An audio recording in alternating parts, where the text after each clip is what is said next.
আমাকে অনেকেই প্রশ্ন করেছেন যে মোবাইল কি শুধু বাচ্চাদের ক্ষতি করছে, বড়দের ক্ষতি করছে না?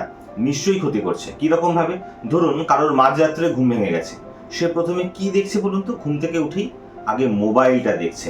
সকালবেলা ভোরবেলা আপনি কোথাও যাচ্ছেন, দেখবেন তখনও মোবাইলটা আপনার সাথেই আছে। মোবাইল এমন একটা কাজ করে চলেছে যেটা অজান্তেই আপনাকে হিপনোটাইজার কাজ করে চলেছে। আপনি জানেনই না আপনি কতবার মোবাইল দেখছেন। মোবাইলে মানুষ এখন বেশি কি দেখছে? রিলস দেখছে। কেন রিলস দেখছে? এই রিলসটা 30 সেকেন্ডস, তাও এখন এমন অবস্থা হয়েছে বড়রাও এই 30 সেকেন্ড পর্যন্ত ধৈর্য রাখতে পারছে না।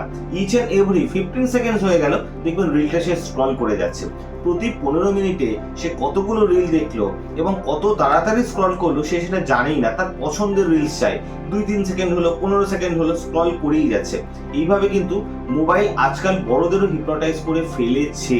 এখন এই যে ব্যাপারটা থেকে আপনি কি করে বেরোতে পারেন সেটার জন্য আগে আমরা আলোচনা করেছি, তবে এটা যেহেতু রিলস ভিডিও, আমি জানি এটাও যদি বেশি বড় বলি আপনি আবার স্ক্রল করে যাবেন। তাই আজকে পার্ট 1 থাক, কালকে পার্ট 2 তে নিশ্চয়ই এর উপায় আমি কিছু বলার চেষ্টা করব। নিজে ভালো থাকুন, অন্যকে ভালো রাখুন।